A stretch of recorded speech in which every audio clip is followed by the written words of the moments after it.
Olá, pessoal! Sejam muito bem-vindos ao canal Lula Foco no Fato, onde a gente fala de política com verdade, história e consciência crítica. No vídeo de hoje, Bolsonaro fugiu da cadeia ou do Brasil? Os bastidores do medo de ser preso, desde que Luiz Inácio Lula da Silva foi eleito novamente presidente da República, o país vive um embate político, jurídico e moral sobre o futuro de Jair Messias Bolsonaro. Para seus apoiadores mais radicais, ele ainda é um líder perseguido, vítima de um sistema corrupto que o quer calar. Para seus opositores, Bolsonaro representa um risco à democracia e precisa ser responsabilizado pelos ataques que incentivou, pelas omissões que cometeu e pelas violações que ainda pesam contra ele. Mas, entre a adoração cega e o ódio justificado, há uma pergunta que não cala. Por que Bolsonaro está cada vez mais calado, afastado e ausente? Estaria ele fugindo da cadeia? Ou já estaria fugindo do Brasil, ainda que de forma simbólica? Para compreender esse cenário, é preciso voltar alguns passos e entender as acusações que recaem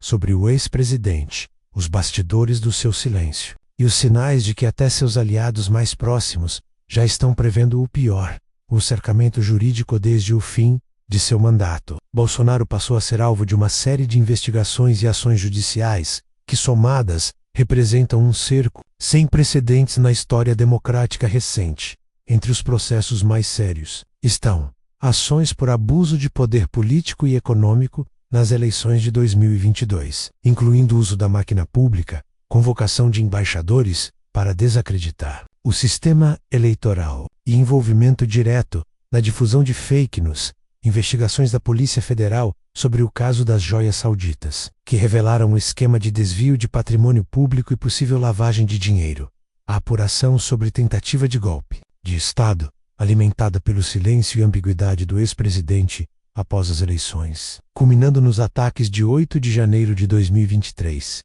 suspeitas de falsificação de cartões de vacinação, inclusive com envolvimento direto de auxiliares próximos e familiares, o Supremo Tribunal Federal, a Procuradoria-Geral da República e o Tribunal Superior Eleitoral já sinalizaram que há material robusto para enquadramento de Bolsonaro em crimes comuns eleitorais e de responsabilidade. O silêncio como estratégia, curiosamente, quanto mais graves as acusações, mais silencioso Bolsonaro se torna. Esse silêncio não é acidental. Trata-se de uma tática. Bolsonaro percebeu que qualquer fala pode ser usada contra ele. Por isso, em vez de reagir como fez no passado, menos com discursos inflamados e ataques à imprensa, ele optou pelo recolhimento, evitando entrevistas, aparições públicas e declarações incisivas. Essa estratégia, no entanto, tem efeito colateral, revela medo. E esse medo está começando a ser percebido por seus aliados, seus adversários e pelo povo brasileiro. Afinal, o homem que dizia não temer nada, que se orgulhava de ser um mito, hoje parece evitar até mesmo pisar em eventos públicos ou em cerimônias de aliados. As viagens e a aura de fuga durante e após o mandato, Bolsonaro fez viagens internacionais que chamaram a atenção da imprensa. Sua estada nos Estados Unidos após perder a eleição gerou teorias de que estaria buscando asilo informal. Enquanto o Brasil se preparava para o novo governo, Bolsonaro permanecia confortavelmente instalado em Orlando, frequentando redes de fast food e encontros com apoiadores radicais. Essa ausência foi interpretada por muitos como uma fuga simbólica. Mais recentemente, Bolsonaro tem evitado sair do Brasil, não por falta de vontade, mas por medo de que uma eventual viagem possa facilitar uma ordem de prisão ou até impedir seu retorno ao país.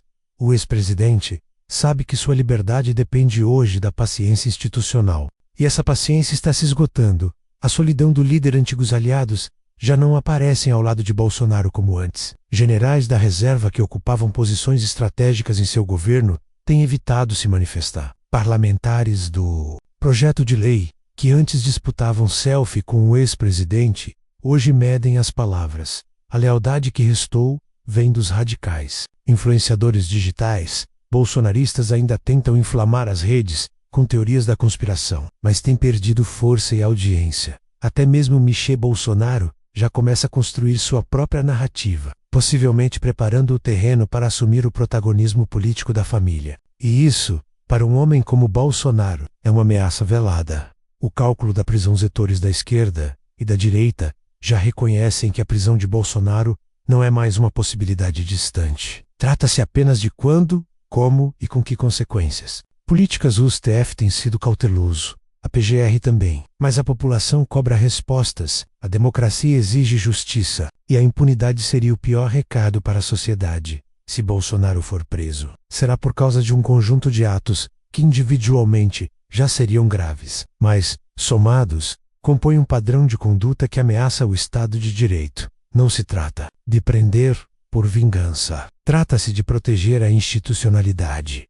Uma fuga em andamento. Bolsonaro ainda está em solo brasileiro, mas sua fuga já começou. Fuga das responsabilidades, fuga da opinião pública, fuga dos compromissos com a democracia, o silêncio, as ausências, o isolamento, a paranoia. Tudo indica que ele sabe o que está por vir e tenta, como pode, adiar o inevitável. Mas a história mostra que líderes autoritários sempre acreditam que conseguirão escapar e quase sempre se enganam. Considerações finais. O julgamento da história. O filósofo alemão Hegel dizia que a coruja de Minerva só levanta voo ao entardecer, ou seja, só compreendemos os grandes eventos históricos depois que eles já passaram. Mas o Brasil de hoje não pode esperar a noite cair para enxergar o que está diante de seus olhos. Bolsonaro já não governa, mas ainda influencia. Já não fala, mas seus seguidores ecoam seu silêncio. Jay Noel, mas é símbolo de uma tentativa de ruptura institucional. O país precisa decidir. Vai permitir que o medo se transforme em impunidade? Ou vai enfrentar seus próprios fantasmas, com coragem, justiça e verdade? Bolsonaro talvez não tenha fugido fisicamente da cadeia, menos ainda, mas moral e politicamente, ele já está em exílio. Cabe à justiça dizer se esse exílio será simbólico ou físico. Pix para apoiar nosso canal Foco no Fato, gmail.com. Já pega seu café, senta aí e vem com a gente porque o conteúdo tá forte, tá crítico e acima de tudo tá embasado. E aí, gostou do vídeo? Se esse conteúdo te ajudou a entender melhor os bastidores da nossa política, já deixa o like, compartilha com seus amigos e comenta aqui embaixo o que mais te chamou a atenção. E se puder apoiar o canal, envia qualquer valor pelo Pix, canal Foco no Fato, Gmail. Como isso ajuda a gente a continuar produzindo conteúdo de qualidade, com coragem e compromisso com os fatos. Obrigado por assistir até aqui, e até a próxima, pessoal.